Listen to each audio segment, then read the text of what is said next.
The last summit of the Americas in Cartagena, Colombia, 2012 is remembered for a scandal involving U.S. Secret Service agents and prostitutes. This year's main attraction will be Cuba.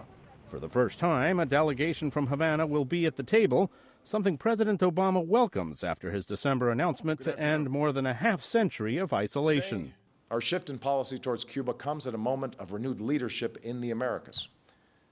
This April, we are prepared to have Cuba join the other nations of the hemisphere at the Summit of the Americas. It is by welcoming Cuba the U.S. hopes to renew its leadership role in Latin America, a role that has been waning due to what analysts say is U.S. economic weakness and the region's increasing engagement with China and others. U.S. isolation of communist Cuba has been an issue for Latin American governments for years.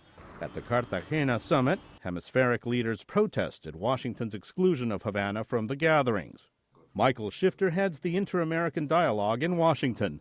He says the invitation of Cuba is a significant gesture. It has enormous symbolism over the last 50 years as the country that has been isolated by the United States, squeezed by the United States, and not treated as a sovereign nation. So for Latin Americans, that's very, very important.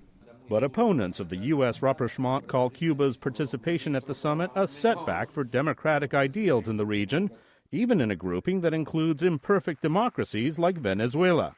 Frank Calzon at the Center for a Free Cuba in Washington says Cuba has not enacted democratic reforms and, unlike Venezuela, does not have an elected government. There is a difference between an imperfect democracy that violates human rights and a totalitarian regime that has laws that, in fact, deny, under their own law, human rights.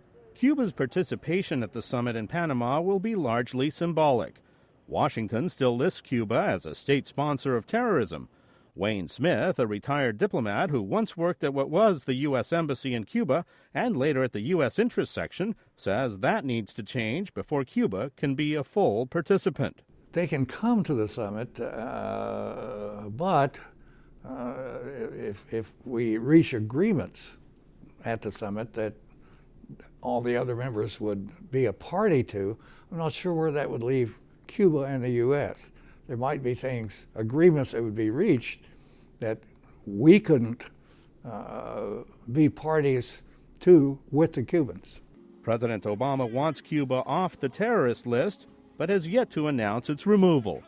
Experts say having Cuba at the table in Panama is a big, if only symbolic, step in the long road to full normalization of ties.